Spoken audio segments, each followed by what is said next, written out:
अस्सलाम वालेकुम class, welcome back to my YouTube channel educate 48। आज हम करने वाले हैं समरी और exercise unit 3 governing ourselves के सेकंड चैप्टर की। अकॉर्डिंग टू द कॉन्स्टिट्यूशन, आइन के मुताबिक there are 3 branches of government in Pakistan. Pakistan की 3 ब्रांचेस हैं, लेजिस्लेटिव ब्रांच, एग्जीक्यूटिव ब्रांच और जुडिशल ब्रांच। समरी में क्विक बताऊंगी, वैसे ये मैंने एक ब्रांच जो है वीडियो में समझाई हुई है, देख कर आएंगे ताकि एक्सरसाइज आसानी से समझ आए। अब ये तीनों ब्रांचेस हैं हमारे कॉन्स्टिट्यूशन में। The legislative branch make laws and the executive carried out law and the judiciary evaluates and interprets the law. कह रहे हैं कि लेजिस्लेटिव ब्रांच जो है वो लॉ बनाती है, एग्जीक्यूटिव ब्रांच जो है वो इन्फोर्स करवाती है, लागू लगवाती है, मेक श्योर करती है कि ये लॉ जो है कानून लोग फॉलो करें, और जो जुडिशरी होती है वो इंटरप्रेट करती है, मतलब तफसीर बताती है, वो समझाती है कि कानून ये लॉ है क्या। द लेजिस्लेटिव ब्रांच और द पार्लियामेंट हैज़ 2 हाउस, ये हमने पढ़ा था। लेजिस्लेटिव ब्रांच या फिर जिसे पार्लियामेंट कहा जाता है, उसके 2 हाउस होते हैं, अपर हाउस और लोअर हाउस, जिनका नाम क्या था, नेशनल असेंबली और senate. The national assembly of the Pakistan countries sovereign legislative body. कह रहे हैं जो नेशनल असेंबली होती है वो पाकिस्तान की जो मुल्क है उसमें सॉवरेन होती है, मतलब खुद मुख्तार होती है, खुद से बनाई जाती है। लाइक हम किसी और पे डिपेंड नहीं होते, किसी और मुल्क पे डिपेंड नहीं होते, किसी और चीज़ पे नहीं, सॉवरेन होती है, खुद मुख्तार। It make laws for the federation and keeps a check over the executives. ये लॉ बनाती है, लेजिस्लेटिव जो होती है कानून बनाती है, और एग्जीक्यूटिव के काम पे नज़र रखती है कि एग्जीक्यूटिव का क्या काम है, लॉ को जो है लागू करवाना, सही से लोग उसको फॉलो करें, ये मेक श्योर करना एग्जीक्यूटिव का काम है। तो जो है लेजिस्लेटिव उस पर नज़र भी रखती है उसके काम पे कि वो करवा रही है कि नहीं करवा रही। The senate is a body which represent the province and promote a feeling of equality. अब सेनेट जो होती है अपर हाउस लेजिस्लेटिव में ही, वो क्या करता है, वो प्रोविंसेस यानी कि सूबों पे नज़र रखता है, उनकी इक्वालिटी पे नज़र रखता है कि तमाम सूबे जो हैं चारों, तमाम इक्वली उनके साथ जो काम हो रहा है सब में हो, और उनमें पीस कायम रहे, अमन कायम रहे। अगर सब में इक्वालिटी करेंगे, सबके देखेंगे कि हालात कैसे हैं और सब में क्या क्या सुधार करने हैं, उस पर गौर करेंगे, तो पूरे मुल्क में अमन रहेगा। नहीं तो ऐसे ही होगा कि एक सूबे को आप, जैसे कि पंजाब को अगर आप अच्छा बना रहे हो, तो बाकी सूबे थोड़ा सा चिढ़ेंगे और वो फील करेंगे कि भाई हम पे इतना काम क्यों नहीं किया जा रहा, हमारी सड़कें ख़राब हैं, हमारे मतलब कि लोग मारे जा रहे हैं, कोई पूछने वाला नहीं है, पानी के मसले, बिजली के मसले, सब कुछ हमारे सूबों पे नहीं देख रहे आप। तो वो उससे जो है मुल्क की हारमोनी ख़राब होती है, बराबरी नहीं होती मुल्क में। दूसरे अपने ही सूबों के लोगों के साथ वाले सूबों के लोगों के साथ अपने ही मुल्क के लोग चिढ़ने लग जाते हैं कि भाई इनका क्यों ज़्यादा अच्छा कर रहे हो, या हमारे पे क्यों नहीं ध्यान दे रहे हो। Which is essential for the growth and prosperities of a nation, जो कि मुल्क को अच्छे से फलने फूलने के लिए इम्पॉर्टेंट है equality. The executive branch implement the laws and public policies. अभी जो एग्जीक्यूटिव ब्रांच है, मेक श्योर जो इन्फोर्स करवाती है लॉ, वही जो है लॉ को इन्फोर्स करवाती है, और अगर कोई पब्लिक पॉलिसीज़ आएँ, पब्लिक के हिसाब से कोई जॉब्स आएँ या इस चीज़ों को जो चीज़ें आएँ, उन चीज़ों को भी इम्प्लीमेंट करवाती है। It includes the president, prime minister, the cabinet and executive officer. अब कह रहे हैं कि प्रेसिडेंट, प्राइम मिनिस्टर, कैबिनेट और एग्जीक्यूटिव, ये सारा जिनको समझ नहीं आ रहा वो प्लीज़ इस चैप्टर के पीछे से वीडियो देख कर आएँ, आपको एक एक सब लफ्ज़ अच्छे से समझ आएगा। Officers of the civil and the military bureaucracy. कह रहे हैं कि ये सारे जो ऑफिसर्स होते हैं सिविल और मिलिट्री ब्यूरोक्रेसी, ये इस चैप्टर में हमने पढ़े हैं। The judicial branch administrates justice, make law, act as guardian. अब थर्ड ब्रांच आ गई है जुडिशल ब्रांच। ये जो सारे हमने पढ़े ना, ये एग्जीक्यूटिव ब्रांच में आते हैं। एग्जीक्यूटिव में क्या, it includes president, prime minister, cabinet, executive officers and civil और मिलिट्री ब्यूरोक्रेट्स। ये भी हमने पढ़ा था, सिविल और मिलिट्री ब्यूरोक्रेट्स। जो अब थर्ड ब्रांच है जुडिशल ब्रांच एडमिनिस्ट्रेट जस्टिस, ये इंसाफ दिलाती है, क्योंकि थर्ड जुडिशल में कोर्ट वगैरह आ जाते हैं, ठीक है, सुप्रीम कोर्ट, हाई कोर्ट, ये सारा कुछ। मेक लॉज, कानून बनाती है, एंड जस्टिस दिलवाती है, कानून लागू करवाती है, मतलब कानून के हिसाब से काम करती है। Act as guardians of the constitution, और जो हमारा आइन होता है उनके रहनुमाओं की सूरत में काम करती है जुडिशरी। मतलब अगर हमारा आइन है, हमारा कानून है, कौन देखेगा कि वो कानून सही से फॉलो हो रहा है या नहीं हो रहा। अगर नहीं हो रहा तो उससे केसेस जाएंगे फिर सुप्रीम कोर्ट्स वगैरह, ये जो है जजेस और कोर्ट्स वगैरह इस चीज़ पर काम करते हैं। And protect the rights and freedom of citizen, और लोगों के हक़ों की हिफाजत करते हैं और लोगों को की आज़ादी की हिफाजत करते हैं। The supreme court is the highest court of Pakistan. अभी हाई कोर्ट हायर कोर्ट है, हमने पढ़ा था पिछली वीडियो में जुडिशरी वाली में। अब कह रहे हैं कि जो सुप्रीम कोर्ट है ये पाकिस्तान का हाईएस्ट कोर्ट से सबसे बड़ा कोर्ट ये है, ठीक है। और जो हाई कोर्ट्स होते हैं वो सूबे में आते हैं, प्रोविजनल कोर्ट्स होते हैं। इनका डिफरेंस भी हमने लास्ट जुडिशरी वाली वीडियो में पढ़ा है। एक्सरसाइज सॉल्व करते हैं। एक्सरसाइज बहुत सिंपल है इसकी, जिसने मेरी सारी वीडियोस देखी हुई हैं वो तो खुद कर लेंगे। 3 ब्रांचेस ऑफ गवर्नमेंट आर, कौन कौन सी हैं? लेजिस्लेटिव, एग्जीक्यूटिव और जुडिशियल।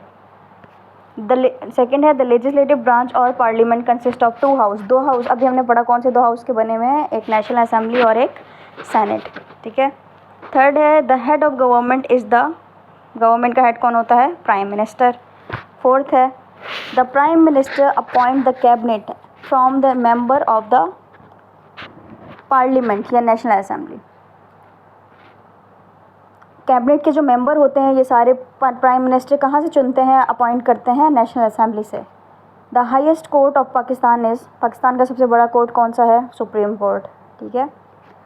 सेकेंड है हमारा make a table to show the function of each branch of government. ये इजी है, ये देख लेंगे तो आपको सारी एक्सरसाइज समझ आ जाएगी। 3 है हमारे पास ब्रांच। लेजिस्लेटिव क्या करती है? मेक लॉज, कानून बनाती है। एग्जीक्यूटिव क्या करती है? इन्फोर्स लॉ, कानून को लागू करवाती है। जुडिशरी क्या करती है? इंटरप्रेट्स लॉ, तफसीर बताती है, समझाती है कि लॉ है क्या, ये वाला कानून अगर पास हुआ है तो ये कानून क्यों पास हुआ है, इसमें क्या करना है या किस चीज़ का ख्याल रखना है। आंसर द फॉलोइंग क्वेश्चन, मैंने आप लोग के लिए सिंपलेस्ट आंसर रेडी किया मैं। Name the branches of government and states that makes task for each. ये तीनों ब्रांचेस ही हैं और ये सेम सवाल का जवाब आप लिख सकते हैं। Legislative, make law, executive, enforce law, judiciary, interpret law. Second है हमारा list the function of the legislative branch. Functions list करें कि क्या करती है काम लेजिस्लेटिव ब्रांच। आप सिंपल में लिख सकते हैं, एक पहला तो मेक लॉ, कानून बनाती है। पासिस बजट, बजट पास करवाती है कि पूरे मुल्क भर में बजट क्या चलेगा या क्या पिछला बजट रह चुका है। चेक द एग्जीक्यूटिव्स, और एग्जीक्यूटिव पे नज़र रखती है कि वो क्या काम कर रहे हैं। Describe the purpose of the senate. Senate क्यों बनाई जाती है? सेनेट का क्या पर्पस है? To give equal representation to all the provinces. तमाम प्रोविंसेस की इक्वल रिप्रेजेंटेशन देना, ये मैंने अभी ऊपर समझाया है कि प्रोविंस को सारा इक्वली जो है तरीके से चलाना। चौथा है how are member of a national assembly elected. National assembly के मेंबर कैसे चुने जाते हैं? By direct public vote. National assembly के मेंबर पूरा भी लिख सकते हैं, the member of the national assembly are elected by direct public vote. Directly public का वोट करते हैं पब्लिक, और फिर जिसके ज़्यादा वोट हों वो चुना जाता है। पांचवा है who make up the executive in the federal government. Federal government में एग्जीक्यूटिव्स कौन बनाता है? प्राइम मिनिस्टर एंड कैबिनेट, ये दोनों जो हैं बनाते हैं। ये कैसे? ये हमने एग्जीक्यूटिव ब्रांच में पढ़ा है। Describe the important of the judiciary. Judiciary क्यों इम्पोर्टेंट है? It protect right and ensure justice. ये हकों की हिफाजत करती है और अमन और जस्टिस, लोगों को इंसाफ दिलाती है, इसलिए जुडिशरी जो है, अदालतें वगैरह, अदलिया ज़रूरी है। 7 right similarities and difference between the federal and provisional government. एक एक सिमिलैरिटी और डिफरेंस लिखें। फेडरल गवर्नमेंट वफाकी गवर्नमेंट में और प्रोविजनल यानी कि सूबाई गवर्नमेंट में क्या क्या फ़र्क है? सिमिलैरिटीज़ क्या हैं? दोनों के पास तीनों ब्रांचेस हैं, वफाकी के पास भी और सूबाई के पास भी तीनों ब्रांचेस होती हैं, लेजिस्लेटिव, एग्जीक्यूटिव और जुडिशरी। डिफरेंस क्या है, फ़र्क क्या है कि फेडरल जो है पूरी कंट्री को होल्ड करती है, कि पूरी कंट्री के जो मसले जैसे होते हैं ख़ास जैसे कि हमारा डिफेंस हो गया और बाहर की कंट्री से फॉरेन अफेयर्स हो गए, ये सारा कुछ फेडरल देखती है। और प्रोविजनल क्या देखती है? प्रोविजनल सूबाई लेवल पे देखती है कि सूबे में हमारी हेल्थ है, एजुकेशन है और हॉस्पिटल्स अच्छे हैं और ये सारी चीज़ें जो है फेडरल देखती है। तो इसमें आप क्या लिखेंगे difference? Federal handle whole country, provisional handle one province, जो इसके अंडर प्रोविंस आता है उसको वो देखती है। प्रोविंस का तो पता है ना, सूबे को कहते हैं। Review the fundamental right in the constitution of Pakistan and list the 5 that you think are most important for you. कह रहे हैं कि पाकिस्तान के जो आइन हैं उनमें जो हमें हक दिए गए हैं वो लिखें और उनमें से आपके लिए कौन से इंपॉर्टेंट हैं 5 लिखें। आप लिख सकते हैं राइट ऑफ लाइफ, ज़िंदगी का हक। ज़िंदगी अल्लाह ताला ने दी है, किसी भी वजह से कोई भी किसी को कत्ल नहीं कर सकता, कत्ल हराम है, रीज़न कोई भी हो। तो राइट ऑफ लाइफ, ज़िंदगी का हक। राइट ऑफ इक्वलिटी, बराबरी का हक, क्योंकि हमारा इस्लाम हमें सिखाता है कि ना आप वसल्लम ने आखिरी खुतबे में फरमाया था हिज्जतुल विदा में कि किसी अरबी को किसी अजमी पे कोई फ़ौक़ियत हासिल नहीं है, ठीक है। तो राइट ऑफ इक्वालिटी, बराबरी का हक़। राइट ऑफ फ्री स्पीच, अपने हक़ की बात रखने का, अपने जहन की बात रखने का, अपनी नज़रिए की बात रखने का हक़, कि बोलने का मौका दिया जाए लोगों को। राइट ऑफ एजुकेशन, सबको पढ़ने का जो है राइट ऑफ एजुकेशन होना चाहिए, तालीम हासिल करने का हक़ दिया जाए। इस्लाम कहता है इक़रा, ठीक है, पढ़। तो राइट ऑफ रिलीजन और मज़हब का, यानी कि अगर कोई किसी भी मज़हब से ताल्लुक़ रखता है, उसको हक़ है वो अपने मज़हब के हिसाब से इबादत करे।